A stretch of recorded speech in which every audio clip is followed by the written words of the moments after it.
বাংলাদেশের প্রধানমন্ত্রী তারেক রহমান যখন মালয়েশিয়া আসবে শুনেছে, বাংলাদেশের রিক্রুটিং এজেন্সিগুলা প্রধানমন্ত্রীর কাছে একটা চিঠি দিছে যাতে অবৈধদেরকে বৈধ করা নিয়ে কোনো কথা না বলে মালয়েশিয়ান সরকারের সাথে।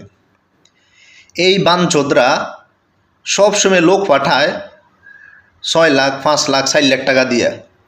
তারা মালয়েশিয়ান সরকারের সাথে চুক্তি করে যে 90,000 80,000 1 লাখ টাকার মধ্যে লোক পাঠাইবে, কিন্তু যখন লোকগুলো পাঠায় প্রত্যেকটা লোক থেকে 4 লাখ 5 লাখ টাকা করে নেয়। আমি চিন্তা করছি হয়তো এমন আবেদন করছে কি হয়েছে, হয়তো এই কথা বলতে পারে। তারেক রহমান মালয়েশিয়াতে আইসাও প্রবাসীদের সাথে একটা মিটিং করছে, যেখানে সে কি বিষয় নিয়ে আলোচনা করবে এই কথাগুলো বলছে।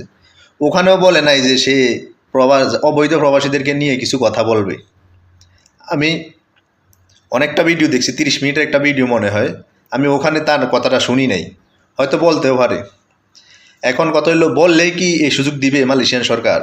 না, এই সুযোগ মালয়েশিয়ান সরকার যখন চাইবে তখনই দিবে। মালয়েশিয়ান যখন দেখে সরকার যে তার একটা লাভ হবে এখান থেকে এবং কি তার কর্মী সংকট দেখা যাচ্ছে, তখনই তারা এই সুযোগটা দেয়। এর আগে এই সুযোগটা কখনো দেয় না। এখন কথা হচ্ছে, এই যে এজেন্সিগুলা এই চিঠিটা দিল, ওইটা কী জন্য দিল? তারা নাকি না খেয়ে মরতে আছে, তারা নাকি ইনকাম নাই, লোক ফাটাইতে পারে না। আরে বাবা সুদিরা, তোরা কী জন্য একটা লোক থেকে 5 লাখ টাকা নেস?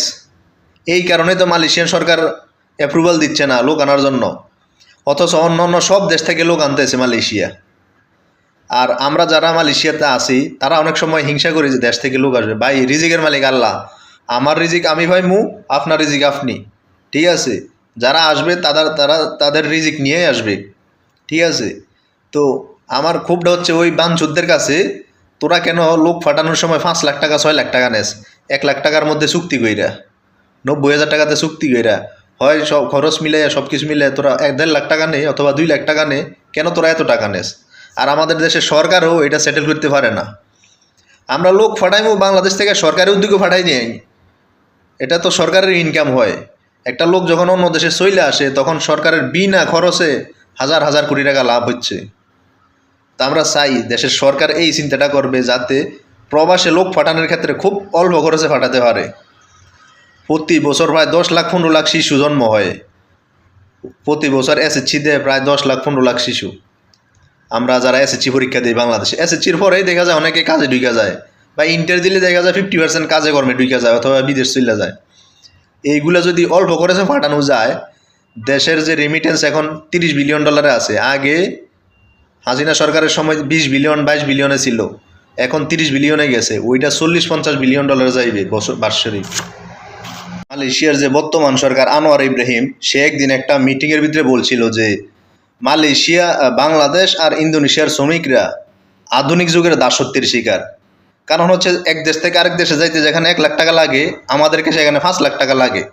সে মালয়েশিয়ার রিঙ্গিতের উদাহরণ দিয়ে বলছিল যে বাংলাদেশ থেকে আসতে 25,000 রিঙ্গিত লাগে, ইন্দোনেশিয়া থেকে আসতে 25,000 রিঙ্গিত লাগে, কিন্তু নেপাল, পাকিস্তান, মিয়ানমার এগুলা থেকে অল্প টাকায় আসতে পারে। বলছিল মালয়েশিয়া আর ইন্দোনেশিয়ার শ্রমিকরা আধুনিক যুগের দাসত্বের শিকার।